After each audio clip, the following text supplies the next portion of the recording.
পৃথিবীতে এমন কোনো নায়ক নায়িকা নাই যে যারা হচ্ছে বোরকা পরে মুভি করে। আপনি কি দেখেছেন বোরকা পরে কাউকে মুভি করতে? নায়িকারা প্রতিযোগিতা লাগিয়ে দিয়েছে, কেউ কেউ বিকিনি পরে শর্ট দিচ্ছে, কেউ কেউ হচ্ছে শাড়ি একদম পাতলা একটা পরেছে, ভিতরে সবকিছু মানে আমি আর ওইগুলো নিয়ে বলতে চাই না। আর ইদানিং কিছু টক শোতে দেখবেন অশ্লীল কথাবার্তা তারা আবার নতুন করে ছাড়তেছে, ওটা আমাকে নেগেটিভলি প্রেজেন্ট করার জন্য এগুলো করতেছে। আমি যা বলি সামনাসামনি বলি, যেহেতু মানুষ আমাকে ভালোবাসছে, নায়িকা হিসেবে নিয়ে নিচ্ছে বা ভবিষ্যতে নায়িকা হিসেবে দেখতে চায়, ওকে, তাহলে আমার অশ্লীল কথাবার্তা তো বলার কোনো প্রয়োজন নেই। ইন্টারভিউ দিলে তার মেকআপ ছাড়া যেতে পারবো না, প্লাস হচ্ছে আমার ড্রেসও কিনতে হয়, কারণ আমি পার শোয়ের জন্য পার ইন্টারভিউর জন্য কেনাকাটা করে দেন হচ্ছে আমি পোশাক পরি, ওই পোশাক আমি আর দ্বিতীয়বার পরি না। এগুলো আসলে আমি বলতে চাই না, কারণ পৃথিবীতে এমন কোনো নায়ক নায়িকা নাই যে যারা হচ্ছে বোরকা পরে মুভি করে। আপনি কি দেখেছেন বোরকা পরে কাউকে মুভি করতে? নিশ্চয়ই দেখেননি। এখন দেখবেন যে নায়িকারা প্রতিযোগিতা লাগিয়ে দিয়েছে, কেউ কেউ বিকিনি পরে শর্ট দিচ্ছে, কেউ কেউ হচ্ছে শাড়ি একদম পাতলা একটা পরেছে, ভিতরে সবকিছু মানে আমি আর ওইগুলো নিয়ে বলতে চাই না, যার যার ইচ্ছে এগুলো, হ্যাঁ, এগুলো নিয়ে বলতে চাই না। বাট আমার মনে হয় মডেল হতে হলে সবাইকে ছোটোখাটো ড্রেস পরতে হয়। মডেল, আমি একটা কথা আছে না, নাচতে নেমেছো তো ঘোমটা দিয়ে লাভ কি? নাচতে যেহেতু নেমেছি, আমি নেচে মানুষের মন জয় করে তবেই যাবো, এখানে ঘোমটা দিয়ে লাভ নেই। তো আমার ব্যাপারটাও এরকম। আমি এখনও নিজেকে যোগ্য মনে করি না, বাট নিজেকে যোগ্য করে তুলবো। আর যেই কথাটা বললেন যে অশ্লীল কথাবার্তা, হ্যাঁ, এটা আসলে আমিও মানি যে আমার মানুষ থাকে না যে ছোটোবেলা, আমি একটু আগে মেবি এই কথা বলেছিলাম যে মানুষের ছোট থাকতে অনেক ভুলই হয়, বা যখন মানুষ মিডিয়ায় নতুন নতুন আসে তখন অনেক ভুলই করে, হ্যাঁ, তো থাকে না বুঝ দেওয়ার মতো, তখন আমার কোনো মানুষ ছিল না। এখন চারপাশে অনেক মানুষ যে রিমু এটা করো না, এটা করো, ভালো ভালো মুভি করো, ভালো ভালো নাটক করো, দেখবে তোমার ক্যারিয়ার দাঁড়াবে। বাট এই বুঝটা তখন যদি কেউ দিত তাহলে এই পাগলামো ছাগলামো কিছুই করা হতো না। বাট যেটা আমি করছি তার জন্য আমি দর্শকদের কাছে মানে অনেক অনেক সরি, আসলে এটা আমার করা উচিত হয়নি।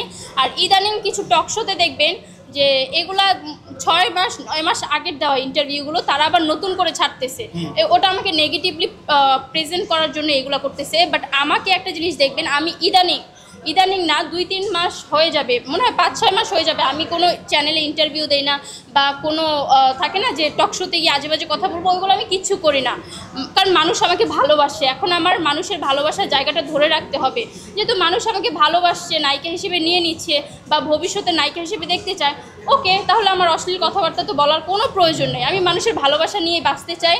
আপনারা আমার জন্য দোয়া করবেন যাতে আমি ভবিষ্যতে একটা ভালো কিছু করতে পারি। আর আবল তাবল কথা বলার কোনো প্রশ্নই আসে না। না না না না না না না না না না, সাবিলা নূরের জায়গায় থাকলে সেটা আমি সেটাই দেখাতাম, তাহলে আমি এভাবে দেখাতাম না। বাট এভাবে নাচটা তারা তো প্র্যাকটিস করে কত কিছু করে দেন হচ্ছে একটা স্টেপ উঠায়, আমারও ওই প্র্যাকটিস করে উঠাতে হবে। আপনারা যদি আমার নাচ দেখেনও সেটাও দেখবেন সিনেমার পর্দায় ইনশাআল্লাহ। আমি জানি না আমার কি যোগ্যতা আছে, কারণ সে অনেক নাটকে জনপ্রিয়তা পেয়েছে, আমি হয়তো পাইনি, আমি পেতেও চাই না, কারণ আমি নিজেকে গুটিয়ে রাখবো।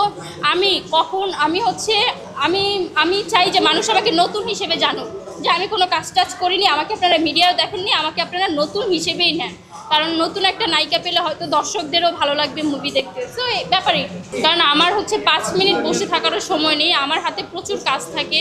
তো আমাকে যদি পার্সোনালি ডাকে যে আপু আপনার আধা ঘন্টা লাগবে, 1 ঘন্টা লাগবে, আপনার একটা ইন্টারভিউ নিতে চাই, তাহলে আমার মনে হয় টাকা পয়সা ছাড়া আজকালকের যুগে মা বাবার ভালোবাসাও পাওয়া যায় না, সেই জায়গায় তো আমার থেকে সময় নিচ্ছে। সো অ্যামাউন্ট বেশি না, তারা যেটা দিতে পারবে আমি তাদের কাছ থেকে সেটাই চাই, যে আমার মেকআপ খরচ যেটা থাকে, কারণ ইন্টারভিউ দিলে তো আর মেকআপ ছাড়া যেতে পারবো না, প্লাস হচ্ছে আমার ড্রেসও কিনতে হয়, কারণ আমি পার শোয়ের জন্য পার ইন্টারভিউর জন্য কেনাকাটা করে দেন হচ্ছে আমি পোশাক পরি, ওই পোশাক আমি আর দ্বিতীয়বার পরি না।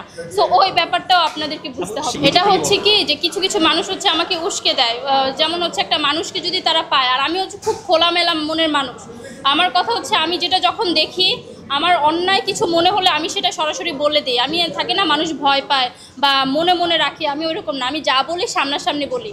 এখন এটা হয়তো কিছু কিছু মানুষ নিতে পারে না, তখন তারা এই সুযোগে সদ্ব্যবহার করে, তারা শিখে দেয় রিমাকু এটা বলেন তাহলে ভিউ বেশি হবে। তখন আমার নিজের কাছেও খারাপ লাগে যে একটা চ্যানেলে ইন্টারভিউ যাবে, যদি ভিউ না হয় তাহলে তো তাদের ইনকাম, মানে নিজের কাছে একটা খারাপ লাগে। তো ওইটা চিন্তা করতে গিয়ে আজকে আমার ক্যারিয়ার ডাউনে পড়ে গেছে। সো এটা আসলে আমি খুবই ক্ষতিগ্রস্ত হয়েছি। এটা আগে বলতে হয়েছে, আলহামদুলিল্লাহ 5-6 মাস ধরে কোনো ইন্টারভিউ দেই না, আর যদিও দেই সেটাই যে আপনাদের মতো ভালো ভালো মানুষকেই দেবো যারা আমাকে অশ্লীল কোনো প্রশ্ন করবে।